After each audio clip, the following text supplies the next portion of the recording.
වෛද්‍ය පී සත්‍යලිංගම් මන්ත්‍රීතුමා ඔබතුමාට විනාඩි 6ක කාලයක් ලැබෙනවා. சபைக்கு தலைமை தாங்கும் உறுப்பினர் அவர்களே, எனக்கு நேரம் 9 நிமிடம் என்று சொல்லியிருந்தது. ஆகவே நான் சக பாராளுமன்ற உறுப்பினர் கௌரவ ஸ்ரீநேசன் அவர்களுடைய நேரத்தையும் எனக்கு ஒதுக்கி தருமாறு கேட்டுக்கொள்கிறேன். கௌரவ சபைக்கு தலைமை தாங்கும் உறுப்பினர் அவர்களே, குறை நிரப்பு தொகை செலவீன தலைப்பு 102 நிகழ்ச்சி திட்டம் 1 தொடர்பான இந்த விவாதத்திலே கலந்து கொள்வதற்கு நேரத்தை ஒதுக்கி தந்ததற்கு நான் இந்த நேரத்திலே சபைக்கு நன்றியை தெரிவித்துக் கொள்கிறேன். இன்றைய இந்த சபையிலே இந்த நாட்டினுடைய ஜனாதிபதி அவர்கள் பிரசன்னமாகி பொருளாதாரம் தொடர்பாக இந்த நாட்டு மக்களுக்கு இந்த அரசாங்கம் செய்ய இருக்கின்ற முக்கியமான சில முடிவுகள், பொருளாதாரத்தோடு தொடர்புடைய முடிவுகள் தொடர்பாக தன்னுடைய கருத்துக்களை தெரிவித்திருந்தார். அதில் குறிப்பாக பென்ஷன் 3000 ரூபா கூட்டி தருவதாக இங்கு அவருடைய கருத்து பதிவு செய்யப்பட்டிருந்தது. ஆனால் இந்த நாட்டிலே 2016ஆம் ஆண்டு 1ஆம் மாதம் 1ஆம் தேதியிலிருந்து 31/12/2019 வரை ஓய்விலே சென்ற ஆசிரியர்களுக்கான ஒரு நீண்டகால பிரச்சினை தொடர்ந்து காணப்படுகிறது. பொது நிர்வாக சுற்றறிக்கை இலக்கம் 3/2016 பிரகாரம் அந்த சுற்றறிக்கையிலே இருக்கின்ற பிரிவு 5.2 பிரகாரம் 1/1/2020 முதல் புதிய சம்பள திட்டத்தின்படி இந்த நான் சொன்ன காலப்பகுதியிலே ஓய்வு பெறுகின்ற ஆசிரியர்களுக்கும் அவர்களுடைய ஓய்வூதிய தொகை கூட்டப்பட வேண்டும். அது 11/11/2019 நடைபெற்ற அமைச்சரவை கூட்டத்திலும் 35/2019 இலக்க சுற்றுநிறுவத்தின் அடிப்படையிலும் உறுதி செய்யப்பட்டிருந்தது.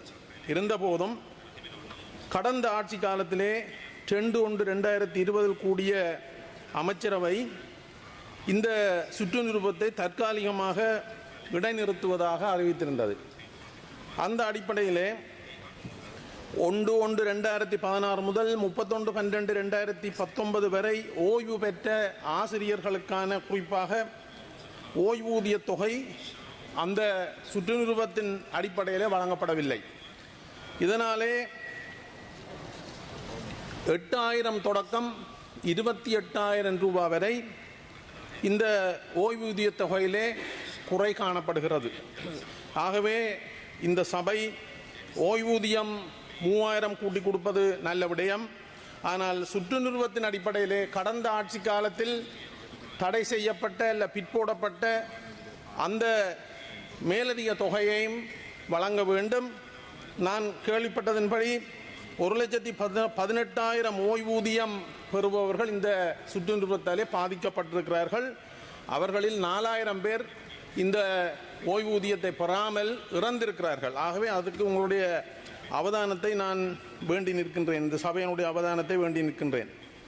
அதே போல இந்த நாட்டிலே நடைபெற்ற யுத்தத்தாலே குறிப்பாக வடக்கு கிழக்கு மாகாணங்களிலே விசேட தேவைக்குட்பட்டவர்கள், பெண் தலைமத்துவ குடும்பங்கள் பொருளாதார ரீதியாக மிகவும் நலிவடைந்தவர்களாக காணப்படுகிறார்கள். அவர்களுக்கான விசேட திட்டங்கள் எதுவும் உருவாக்கப்படவில்லை. ஆகவே எதிர்வருகின்ற அடுத்த வருடத்துக்கு தயாரிக்கின்ற பாதீட்டிலே எங்களுடைய பட்ஜெட்டில் அவர்களுக்கான விசேட திட்டங்கள் உள்ளடக்கப்பட வேண்டும். குறிப்பாக பெண் தலைமத்துவ குடும்பங்களுக்கும் இந்த விசேட தேவைக்குட்பட்டவர்களுக்கும் என்ற வேண்டுகோளை இந்த இடத்திலே நான் முன்வைக்க விரும்புகிறேன். என்ன ஒரு மிகவும் முக்கியமான பிரச்சனை இந்த நாட்டிலே காணப்படுகிறது, மோட்டார் டிராஃபிக் டிபார்ட்மெண்ட். நாங்கள் ஒரு வாகனத்தை ஒருவருடைய பெயரிலே இருந்து இன்னொருவருடைய பெயருக்கு மாற்றுவதாக இருந்தால் 3 வருடம் 4 வருடம் காத்திருக்க வேண்டிய தேவை இருக்கிறது. ஒரு வாகனத்தை மாற்றும் போது உரிய முறையிலே கொடுக்கப்படுகின்ற ஆவணங்கள் சமர்ப்பிக்கப்பட்ட பிறகு அந்த வாகனத்துக்குரிய பதிவு புத்தகம் வந்து 2 வருடங்களாக நம்பர் பிளேட்டுக்காக காத்திருக்க வேண்டிய சூழல் ஒன்று இருக்கிறது. அது தொடர்பாக அந்த சம்பந்தப்பட்ட மோட்டார் டிராஃபிக் டிபார்ட்மெண்ட் அவைகளோட கதைக்கும் போது ගරු මන්ත්‍රීතුමා ඔබතුමාට තව විනාඩියක් කාලයක් පවතිනවා. මම ඉල්ලුවා අපේ තව මන්ත්‍රීතුමාට අලකේර් කරලා තියෙන වෙලාව මට දෙන්න කියලා. මන්ත්‍රීතුමා ශ්‍රීනේසන් මන්ත්‍රීතුමාට දෙන වෙලාව මට දෙන්න කියලා මම අහනවා. කරුණාකරලා මේ වෙලාව මට දෙන්න. ඒ නිසා அதனால இந்த மோட்டார் டிராஃபிக் டிபார்ட்மெண்ட்ல டெலிஃபோனில் தொடர்பு உள்ள சொல்லி கேட்கிறார்கள். டெலிஃபோனில் தொடர்பு கொள்ளும் போது 10 பேர் நம்பரை தருகணும். கடைசியில் அந்த நம்பர் எங்கே போகுதுன்னு பார்த்தால் அந்த நம்பர் பிளேட்டை செய்கிற பிரைவேட் கம்பெனிக்கு போகுது அந்த நம்பர். அங்கே கேட்டால் சொல்லுகிறார்கள் அந்த குறிப்பிட்ட வாகனம் தொடர்பான எந்த பத்திரங்களும் தங்களுடைய கைக்கு வரவில்லை என்று சொல்லுகிறார்கள். ஆகவே நாங்கள் நேரடியாக மோட்டார் டிராஃபிக் டிபார்ட்மெண்ட்டுக்கு போகிறவர்கள் சொல்லுகிறார்கள் அங்கே இருக்கிற உத்தியோகத்தர்களை சந்திப்பதற்கு அங்கே இருக்கிற இடைத்தரகர்கள் விடுகிறார்கள் இல்லை. 10,000 தொடக்கம் 50,000 ரூபா வரை இப்போது கூட லஞ்சம் கேட்டுத்தான் அந்த உத்தியோகத்தர்களை சந்திக்க வேண்டிய ஒரு துர்ப்பாக்கிய நிலை இருக்கிறது. லஞ்சத்தை ஊழலை ஒழிக்க வேண்டும் வந்த இந்த அரசாங்கம் நிச்சயமாக இந்த விடயத்திலே நீங்கள் தலையிட வேண்டும். அப்பாவி பொதுமக்கள் தங்களுடைய வாகனங்களுக்கான ஆவணங்களை பெற முடியாத நிலையிலே போலீசார் இடைநிறுத்துவதால் அந்த வாகனங்களில் ரோட்டில் போக முடியாத ஒரு சூழல் ஏற்பட்டிருக்கின்றது.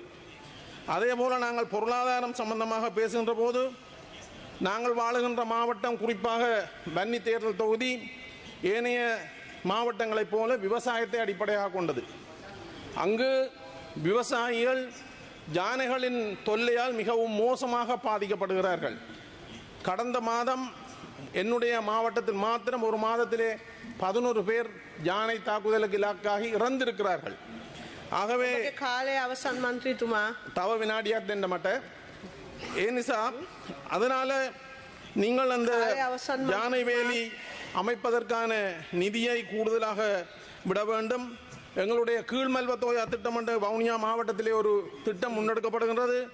அந்த திட்டத்தின் ப்ரொபோசல்ல சொல்லப்பட்டிருக்கிறது உரிய நடவடிக்கை எடுக்காமல் விட்டால் இந்த யானை மனித முரண்பாடு மிகவும் மோசமாக போகும். எந்த ஒரு நடவடிக்கையும் எடுக்கப்படவில்லை என்பதையும் இந்த சந்தர்ப்பத்திலே உங்களுக்கு குறிப்பிட்டு சொல்ல விரும்புகிறேன். ஆகவே நீங்கள் இன்னும் ஒரு நிமிடத்தை எனக்கு தர வேண்டும். முக்கியமான விடயம் ஒன்று சொல்ல வேண்டி இருக்கிறது. இந்த விவசாயம் சம்பந்தமாக இங்கு பேசப்பட்டது உரிய நேரத்திலே வழங்கப்படாத இந்த பசலைக்கான நிதி உரிய நேரத்தில் வழங்கப்படாததால நிச்சயமாக அவர்களுடைய விளைவில் மிகவும் பாதிப்பு ஏற்படும். ஆகவே அதையும் நடவடிக்கை எடுக்குமாறு உங்களை தேவையாக கேட்டுக்கொள்கிறேன். ගරු එන්.ඩී. විජේසිංහ මන්ත්‍රීතුමා